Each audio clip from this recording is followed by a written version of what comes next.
जय श्री राम। शंखनाद में आपका स्वागत है। उद्धव ठाकरे के नेता बीजेपी में जाने के लिए लालायित हैं। चाहे विधायक हो, चाहे सांसद हो, चाहे कॉर्पोरेटर हो, हर कोई इस जुगाड़ में लगा है कि कैसे भी भाजपा में एंट्री मिल जाए। उद्धव ठाकरे के 5 सांसदों के 6 सांसदों के गायब होने की बात तो पहले भी आई थी। 5 सांसद जो है वो बाला साहेब ठाकरे के कार्यक्रम से गायब थे। फिर 6 सांसद उनके ये सामने आया था कि वो भाजपा या शिंदे की पार्टी में जा सकते हैं। लेकिन अब उद्धव ठाकरे की पार्टी के ही 3 बड़े नेताओं ने देवेंद्र फडणवीस से मुलाकात की है। सीएम का जो घर है सागर, उस घर पर उन्होंने मुलाकात की और ये 3 बड़े नेता हैं मिलिंद नार्वेकर, जो उद्धव ठाकरे के करीबी भी बताए जाते हैं और वो ऐसे नेता हैं जिनकी लगभग सभी पार्टियों में बनती है। एकनाथ शिंदे के भी वो करीबी बताए जाते हैं। इसके अलावा सुभाष देसाई गए थे और तीसरे अंबादास दानवे गए थे। अंबादास दानवे जो है वो विधान परिषद में विपक्ष के नेता है, वो भी बड़े नेता है शिवसेना यूबीटी के, अक्सर उनके बयान आते रहते हैं।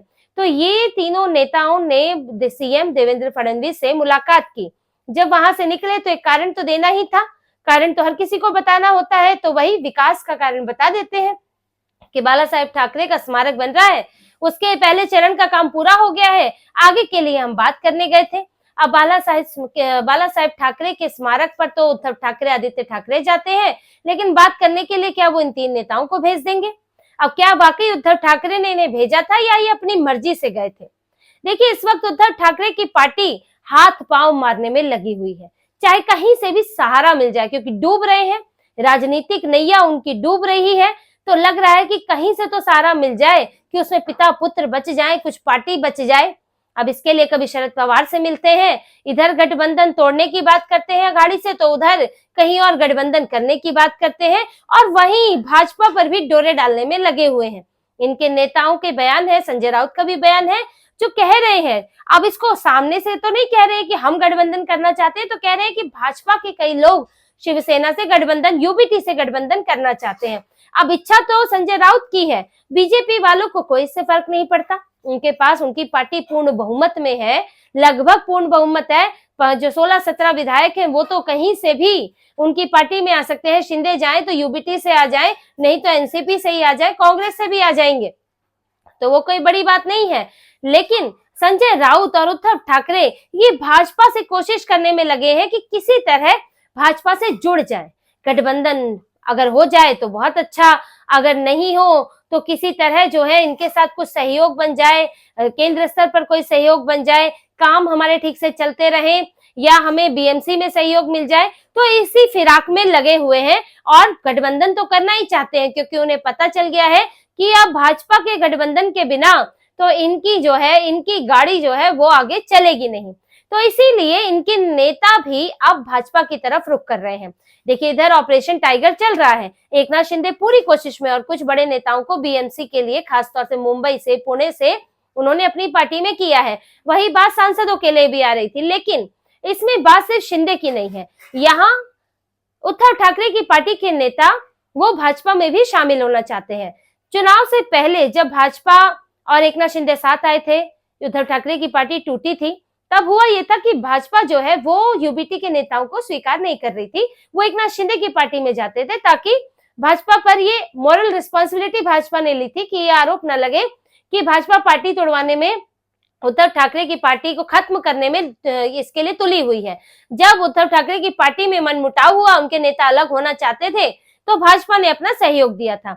इसीलिए भाजपा ने पहले यूबीटी के नेताओं को अपनी पार्टी में नहीं लिया। लेकिन अब ये बात तो 2024 तक थी, 2024 के नवंबर तक, जब तक नतीजे नहीं आए थे। नतीजों में जनता ने स्वीकार किया भाजपा को, भाजपा के फैसलों को, एकनाथ शिंदे को स्वीकार किया है। तो इसके बाद से भाजपा यूबीटी के नेताओं को भी अपनी पार्टी में लेने में संकोच नहीं कर रही है। चाहे पुणे में हो, पुणे में देवेंद्र फडणवीस की उपस्थिति में यूबीटी के 5 नेताओं ने, कॉर्पोरेटर्स, उन्होंने बीजेपी का हाथ थामा था। इसीलिए बीजेपी को कोई संकोच नहीं है कि यूबीटी के नेता उसकी पार्टी में आते हैं। अब इस बात से अब जो यूबीटी के नेता हैं वो शिंदे की बजाय भाजपा को चुन रहे हैं। उनको लग रहा है कि भाजपा केंद्र में है, राज्य में भी है, अगर वो भाजपा में शामिल होते हैं तो एक लंबा राजनीतिक करियर होगा और वो महाराष्ट्र में ज्यादा स्टेबल पार्टी है। तो ऐसे में अब बात उठती है कि ये जो 3 नेता है ये किस मकसद से गए थे।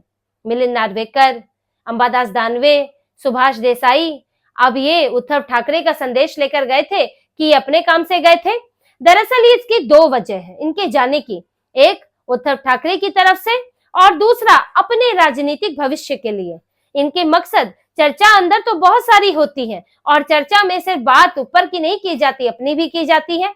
और यही इस बैठक में हुआ है, जो बातें निकल कर आई हैं, जो पार्टी नेताओं का कहना है कि किस तरह से यूबीटी के नेता ऑफर देने की कोशिश कर रहे हैं, सीधे देवेंद्र फडणवीस से भी मिल रहे हैं और दूसरे नेताओं के जरिए भी अपनी बात पहुंचा रहे हैं। इसी तरह से इन तीनों नेताओं ने भी अपना संदेश पहुंचाया है।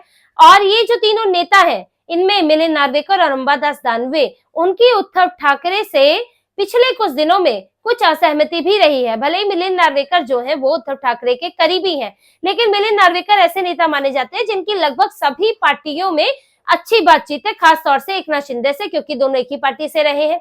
इसके अलावा भाजपा से भी, कांग्रेस से भी, एनसीपी से भी। इसीलिए उन्हें विधान परिषद के चुनाव में उद्धव ठाकरे ने अपना उम्मीदवार बनाया था, ताकि उनके जो आपसी संबंध है उसके कारण उनके वोट ना कट सके, उन्हें दूसरी पार्टियों का समर्थन मिल जाए। अब मिलिंद नार्वेकर विधान परिषद में बन भी गए, विधान परिषद के सदस्य, और उद्धव ठाकरे ने उन्हें आगे चल के जिम्मेदारियां भी दी, पार्टी की भी जिम्मेदारी दी गई है। लेकिन सबको अपनी चिंता तो होती ही है, और चुनाव के नतीजों के बाद मिलिंद नार्वेकर ही हैं जिन्होंने सोशल मीडिया पर ये पोस्ट डाला था और अखबारों में ये विज्ञापन डाला था, जिसमें बाला साहेब ठाकरे का बाबरी मस्जिद को लेकर बयान था कि जिसने ये किया है मुझे उस पर गर्व है, यानी जिसने बाबरी मस्जिद तोड़ी है मुझे उस पर गर्व है। ये बयान बाबरी मस्जिद के जो टूटने का दिन है, उस दिन, बाबरी विध्वंस के दिन, उन्होंने ये बयान अखबार में छपवाया था और अपने सोशल मीडिया अकाउंट पर डाला था, जिसके बाद काफी विवाद हुआ। उद्धव ठाकरे पर मुसलमान बरस पड़े, कांग्रेस बरस पड़ी। तो इस पर मिलिंद नार्वेकर को लेकर, क्योंकि किसी और नेता ने नहीं डाला, ना आदित्य ठाकरे ने, ना ही उद्धव ठाकरे ने, तो उस वक्त इनके बीच में एक तनातनी नजर आई थी। इसी तरह से अंबादास दानवे, वो संजय राउत को बिल्कुल पसंद नहीं करते। संजय राउत सामना में संपादक है और जो उस पर वो लिखते हैं तो अंबादास दानवे सवाल कर चुके हैं कि किस हैसियत से, क्या वो संपादक की हैसियत से लिखते हैं या वो सांसद की हैसियत से लिखते हैं, दोनों में अंतर है। वो उनके द्वारा लिखे जाने वाले संपादकीयों पर भी सवाल उठा चुके हैं। और साथ ही संजय राउत जिस तरह से अघाड़ी के इर्द गिर्द घूमते रहते हैं, वो शरद पवार के साथ मिडलमैन का काम करते हैं, तो इस पर भी अंबादास दानवे ने सवाल उठाए हैं।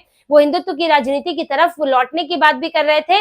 जो शुरुआती बैठकें हुई थी उसमें अंबादास दानवे ने अपनी बातें साफ तौर पर रखी थी, लेकिन उद्धव ठाकरे तो वही है, उनसे संजय राउत कहाँ छूट पाते हैं। संजय राउत की उन्हें जरूरत ज्यादा महसूस होती है अपनी पूरी पार्टी के अलावा। उन्हें लगता है कि अघाड़ी में, यानी कि शरद पवार और कांग्रेस से कोई मिडलमैन नहीं बचा, बात करने वाला नहीं बचा, तो सर्वाइव कैसे करेंगे। तो उद्धव ठाकरे तो पूरी तरह संजय राउत पर निर्भर है, इससे दूसरे पार्टी नेता नाराज हैं और इसी बात को अंबादास दानवे जाहिर भी कर चुके हैं। इसलिए ये नेता है जो साथ में गए थे, वो कहीं ना कहीं उद्धव ठाकरे से पूरी तरह सहमत नहीं है और वो पार्टी से अलग रुख अपना रहे हैं। ऐसे में देवेंद्र फडणवीस के सामने उद्धव ठाकरे की जो इच्छा है गठबंधन की, वो तो रखी ही गई।